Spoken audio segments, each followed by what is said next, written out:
The last message, the stars were quiet. The trade routes between the sectors had gone silent for days. No freighters. No signals. No beacons. The Galactic Union was worried. On a remote moon named Luther, a mining colony sent out a desperate message. It was short, panicked, and filled with static. "We under attack, unknown enemy, need help, please." That was the last anyone heard from Luther. In the Grand Chamber of the Galactic Council, tension gripped every seat. Ambassadors from 100 species argued, shouted, panicked. Who attacked Luther? Pirates? A rogue warlord? Or something far worse? The council sent scouts. None returned. Then, the same message came from another colony, this time on Varkal 3. Then another from Vena Station. The pattern was clear. Someone or something was wiping out entire settlements. No survivors. No traces. Just silence. The council begged for help, but most of their fleets were scattered or unprepared. The largest empires debated but did not act. Fear spread faster than orders. That's when someone finally said it, call the humans. A hush fell over the chamber. Calling humans meant something else. It meant calling their Deathworlders humans. Were members of the council, yes. But they rarely spoke. They rarely showed. Their homeworld, Earth, was classified as a Category 5 Deathworld, a place so harsh and violent that most species couldn't survive 5 minutes there. Humans had once offered help, but their methods were extreme. Some species called them heroes. Others called them monsters. Still, when everything else failed, Earth always responded. The council hesitated. Then voted unanimous. The request was sent. On Earth, the message was received at a place known only as the Deep. It was a cold facility carved into the side of an ancient mountain. No signs. No flags. Just silence. A man named Dale read the council's plea. His face was calm, but his eyes held something more, something sharp, focused, and dangerous. He stood and walked down a hallway of reinforced steel, past doors marked with symbols not seen in any other language. Inside the vaults were Earth's responses, not ships. Not diplomats, people, humans who had been trained to fight in environments others considered hell. Soldiers who breathed firestorms and walked through radiation. Men and women who had once been told they were too dangerous to be part of any army, now they were needed. Dale opened the briefing room. Inside, a dozen figures stood at attention. Each one silent. Each one had survived places that tore apart machines. We've been asked, Dale said simply. Aliens are dying. Whole colonies gone. The council begged for help. One of the figures, a tall woman with scars over her cheek, spoke. And they want us now. They asked for help. Dale nodded. We are the help. A heavy silence followed, then they smiled. The next day, a single human ship left Earth. It was black, silent, and cold like the void. No fanfare. No speech. No music, but the galaxy would remember its arrival, not because of its engines. Not because of its weapons, because of who was inside. They were called many things, but to the aliens who begged for help, they were Earth's Deathworlders, and they were already en route. Asterisk. The first landing, the ship glided through dark space, silent as a shadow. Inside, the Deathworlders sat strapped in their seats, silent and focused. No chatter. No nerves. Just calm before the storm. The ship's name was Ashfall. No emblems. No bright colors. Only dark metal and scars from past missions. Their first destination, Varkal 3, the colony that had sent the second distress call before going dark. The planet came into view. From orbit, everything looked calm. Too calm. There were no signs of fire or destruction. Just an eerie stillness. No movement. No signals. No heat signatures. The captain of Ashfall, a short man named Rick, gave the order, drop. 3 pods launched from the ship, falling like meteors through the thick clouds. They hit the surface hard, kicking up dust. Within seconds, the pods opened. The Deathworlders stepped out, 12 of them, each in reinforced armor designed for war zones that melted other species. Their boots crunched over dry soil as they moved in formation toward the colony center. They passed empty homes, broken tools, shattered glass. No bodies. No blood, just absence. A man named Tom scanned the area. No life signs. But someone was here, recently. A low growl came through one of their earpieces. Movement. Southwest. Underground, said a woman posted near a half-buried structure. The team advanced quickly and silently. They found a hatch hidden beneath a broken storage unit. Burn marks covered the outer wall, some kind of blast. But the metal had been forced inward, not outward. Whatever happened, something got in. Dale, who had joined the ground team, gave a signal. 2 Deathworlders moved to the sides. 1 planted. A charge, the hatch blew open, they dropped inside, the air was thick. The underground hallway was tight and dark, with scorch marks along the walls. Strange symbols had been clawed into the metal, as if by alien hands or claws. They moved deeper until they reached a room filled with blinking lights and screens. Then they saw it. A single alien sat huddled in the corner, shaking, wounded, barely breathing. Its skin was pale, and one of its forearms had been torn off. It looked up at the humans with wide, terrified eyes. Rick crouched beside it and held out water. The alien flinched but took it slowly. Tell us, Rick said. The alien coughed. We begged them not to land. But it was already too late. Who? Dale asked. They weren't pirates. They weren't slavers. They were hollow. No fear. No pain. Machines, maybe. But they moved like beasts. The alien trembled. They didn't just kill. They collected. Suddenly, the room went dark. Emergency lights kicked on. Then came the sound, not footsteps, scraping metal. On metal, from down the hall, shapes emerged, tall, twisted, armored figures with glowing red eyes. Half machine. Half alien. And fully deadly. They are here. The alien whispered, backing away, but the Deathworlders were already moving. No panic. No shouting. Just motion, guns loaded. Shields raised. Blades drawn. Dale gave a single nod. Let's show them what Deathworlders do. The hallway lit up with the thunder of weapons.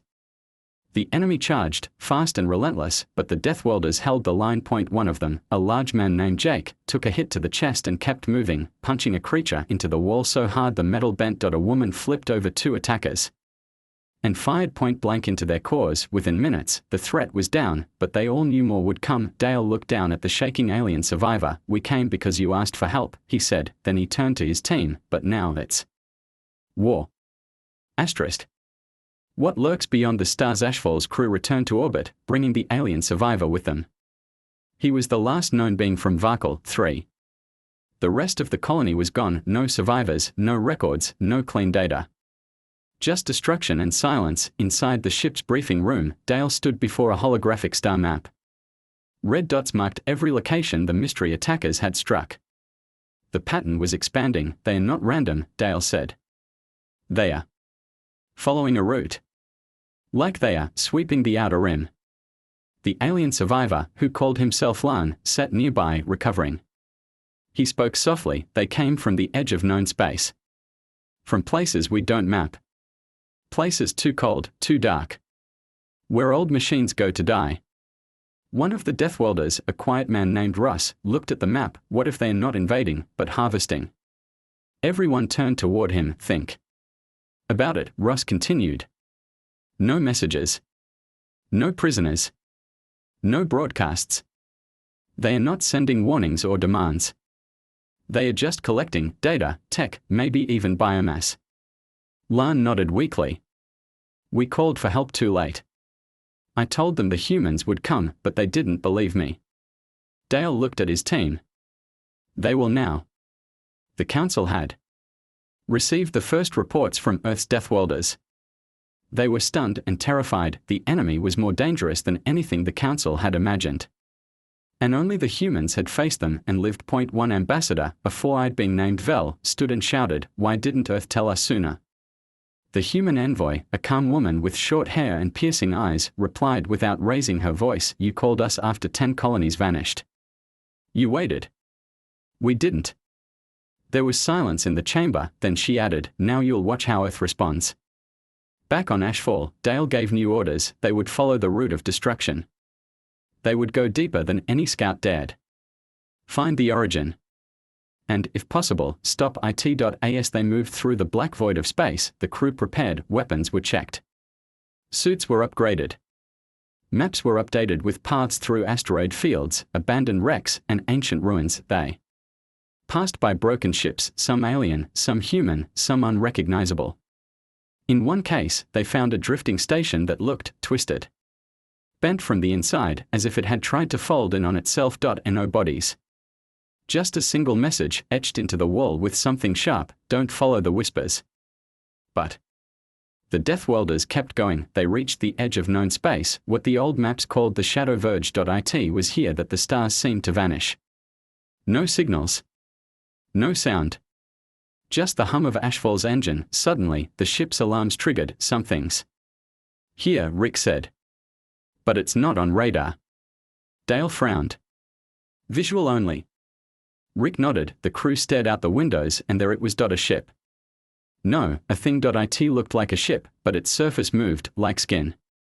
It pulsed with dark light, and its engines glowed with something that didn't look natural. It was enormous, and it was watching them. Russ whispered, that's not a ship. That's a hive. Dale stood slowly. Prepare boarding teams. We are going in. The crew moved without question. They weren't just soldiers, they were Earth's Deathworlders, and they had just found where the enemy lived. Into the hive the strange vessel loomed like a sleeping god in the void, vast, pulsing, and deathly quiet. Ashfall approached slowly, its lights off, systems quiet. No radar pings. No scans. Just silent drifting toward the enemy. The Deathworlders suited up. Their armor was sealed. Weapons magnet-locked to their backs. Each carried tools for survival in any condition: radiation, vacuum, acid storms. Nothing about this mission was routine. Dale looked around at his team. Once we are in, we move fast. No unnecessary contact. Find the core. Get intel. Get out. The boarding ship launched silently and latched onto the hive surface. They cut their way in. The interior was unlike anything they'd seen. The walls weren't metal. They were organic. Like bone and metal fused together. The corridors pulsed slightly with a slow, rhythmic glow, like a heartbeat. Russ scanned the air. Oxygen mix, barely breathable. But there's life. Thousands of heat signatures. Too quiet, whispered Rick. The team moved deeper, weapons drawn, strange symbols lined the walls. Some looked like old binary. Others resembled ancient carvings from forgotten tombs. It wasn't just a ship. It was alive. In one chamber, they found pods, hundreds of them. Each one held something inside. Some were small. Others large. Some shook as if something inside was still alive and struggling. Jake opened one carefully. Inside was a creature, clearly alien, but changed. Metal had been forced into its skin. Its eyes were blank. Its body twitched, not in life, but in signal. They are converting them, Jake growled. Turning living beings into whatever these things are. Dale nodded grimly. Harvesting colonies. Using the people. Rebuilding them into their army. Then the walls vibrated. The hive knew they were there. From the shadows, the first wave came, silent figures with machine limbs and biological shells. Red eyes blinked on. They didn't roar. They didn't scream. They just attacked. The Deathworlders fought like fire, blades sliced through thick armor. Energy bursts shattered limbs. One of the humans took a hit that would have vaporized normal troops, but got up and returned fire twice as hard. In tight hallways, the team moved as one, covering angles, dragging the injured, always advancing. They weren't here to escape, they were here to break the enemy. They reached the hive's central chamber. A vast open space with a giant orb hanging from the ceiling, beating like a heart, connected to long black tendrils. Inside the orb floated something. A brain. A core. A being. It turned toward them as they entered, eyes glowing in a way no machine ever should. You are not meant to be here, it spoke, in dozens of voices led at once. We are progress. We are unity. You are obsolete. Dale stepped forward. We are human. And you just declared war. He raised his weapon. The battle in the core chamber was brutal. The Deathworlders gave everything: grenades, blades, guns, fists. The core fought back with energy blasts, metal tentacles, and swarms of drones, but nothing could stop the fury Earth had sent. Dale planted a fusion bomb at the base of the core. 10 minutes, he said. Time to go. The Deathworlders began. The retreat, dodging closing doors and swarms of enemies, they didn't all make it. Point 3 stayed behind to hold the rear. By the time the others reached the boarding ship, Ashfall had locked onto their signal. They blasted away just as the hive detonated. From the stars, the explosion looked like a silent supernova. The hive was gone, but the Deathworlders knew it wasn't over. Not yet. The war begins. The hive was destroyed. The Deathworlders aboard Ashfall had barely escaped the blast. They lost 3 good ones. No cries. No panic. Just silent respect and locked jaws. Dale sat quietly in the command chair, eyes scanning the reports.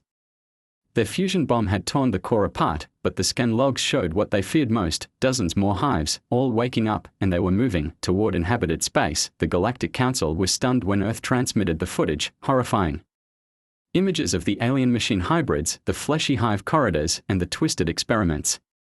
Entire species went silent. Some cried. Others raged. One ambassador slammed the table. You brought this on us. You escalated it. The human envoy stared coldly. They were coming either way. We just told them we're not prey. Another said, you humans have always been dangerous. Now we see how dangerous. The envoy smiled softly. Not dangerous. Just prepared. Back on Earth, the call went out, from the polar bases to jungle camps, from the deep bunkers to space docks. Earth's military command activated Project Ragnarok, an old program designed for the worst-case scenario, a full galactic threat. Deathworlder units that hadn't seen light in years were called back into service. Veterans returned.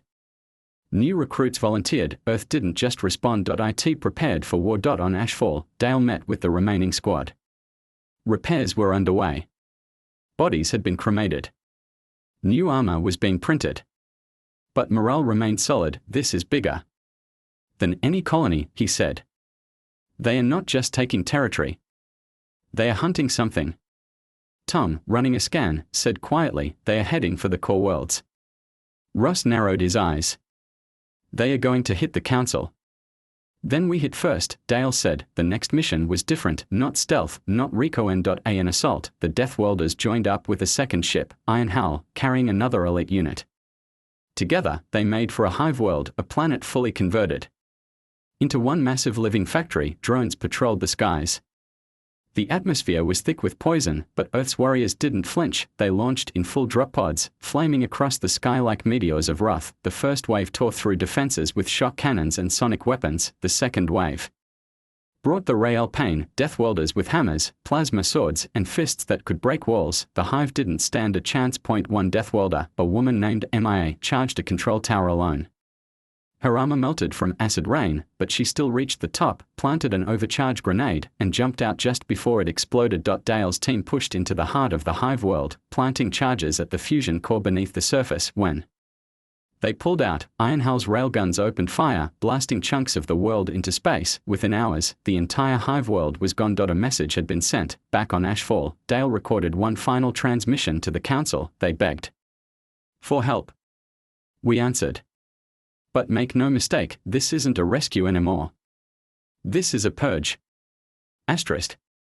Earth's wrath unleashed. The galaxy had never seen anything like it. Where once alien species held Earth at arm's length, fearful of its reputation, wary of its Deathworlder roots, now they watched in awe.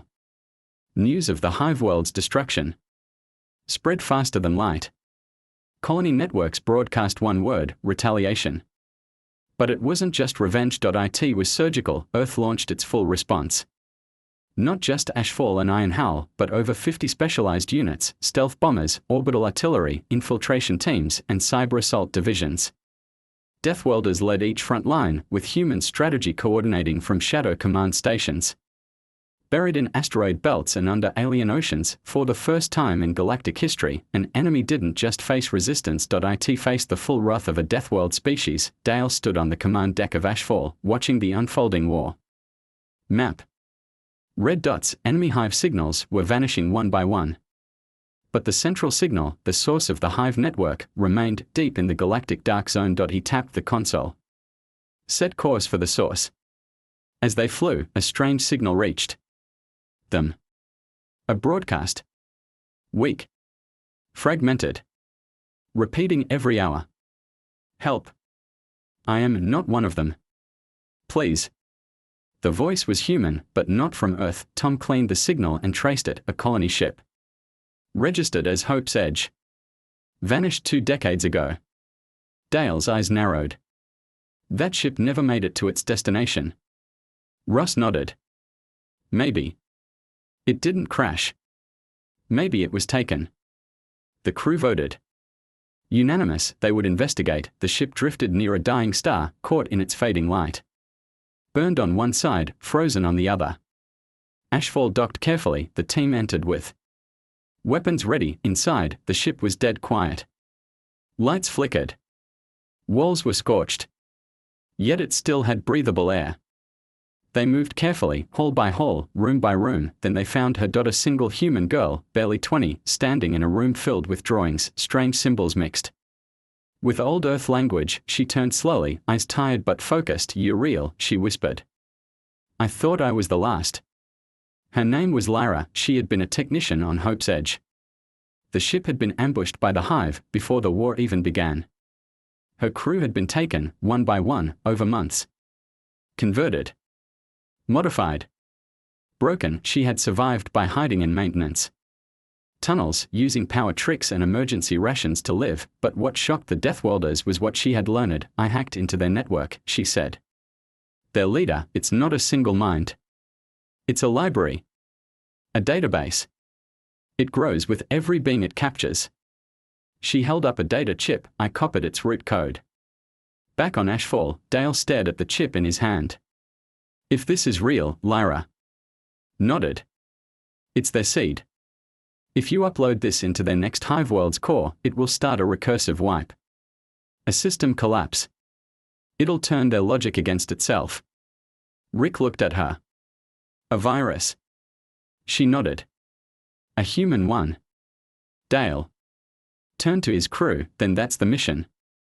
They weren't just going to fight the Hive anymore, they were going to end it. The last stand of the Deathworlders. The plan was simple: break into the central Hive world, plant the virus, escape before everything collapses. But the galaxy knew simple didn't mean easy. The Deathworlders loaded up for the last time. Ashfall led a strike group of stealth frigates, missile corvettes, and drop pod carriers. Behind them flew volunteer ships from allied species, ones that had once feared Earth, now following its lead. The heart of the dark zone, they found it. The central Hive-world. Was no planet, it was a machine star, massive and alive, feeding on energy, growing, adapting. Countless drones swarmed its skies.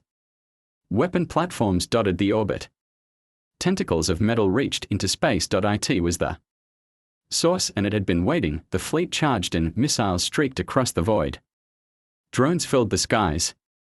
Explosions shook space itself. While the main fleet battled, Ashfall punched through a weak point in the outer shell, protected by jamming codes stolen by Lyra. Inside, the Deathworlders dropped into the central chambers, black metal halls, flashing red lights, walls alive with machine veins. They ran fast, every second counted. Dale carried the virus chip in a sealed case. Beside him, Lyra directed the team using her hacked map. The target, the core spiral, a massive neural tower running through the center of the Hive. But the Hive responded. Walls shifted. Drones poured in. The Deathworlders fought in tight corridors, grenades, close quarters blades, brute strength.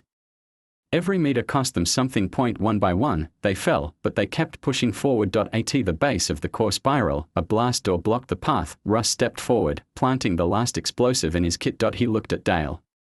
"See you on the other side." The door exploded, and Russ charged in, taking the full swarm with him. He never looked back at the others. Rushed into the core. Inside, it was like a cathedral of wires and thought. Glowing data streams pulsed across the walls. And at the top, a single terminal, old, almost human-made, like it had been copied from some forgotten ship long ago. Lyra stepped forward and inserted the chip. Nothing happened at first, then the lights flickered. The Hive screamed, not with sound, but with pressure, with shifting walls, with surging chaos. Dale grabbed Lyra's arm. "Time to go." They ran back through collapsing corridors.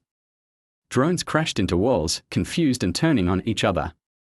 The Hive systems began devouring their own code, eating data like a starved beast. Outside, the Deathworlder fleet Saw the sky light up, streams of electricity leaping between towers. Drones turning against control ships. The hive world was tearing itself apart. Dale and Lyra reached the evac point just as the Ashfall shuttle landed. They jumped in. The ship raced out into space as the hive world exploded behind them, one slow blast at a time, as if it couldn't understand why it was dying. The battle was over. The hive was gone, back on Earth. The names of those who didn't return were carved into the stone of steel, a wall that held the names of humanity's greatest defenders. All across the galaxy, species once divided by fear and mistrust now stood united, not because Earth had saved them, but because the Deathworlders had shown them how to fight, how to stand, how to win. And somewhere in the stars, a message from Lyra played on repeat across every major channel. They begged for help. And humanity answered. With fire. With fury. With hope. Asterisk.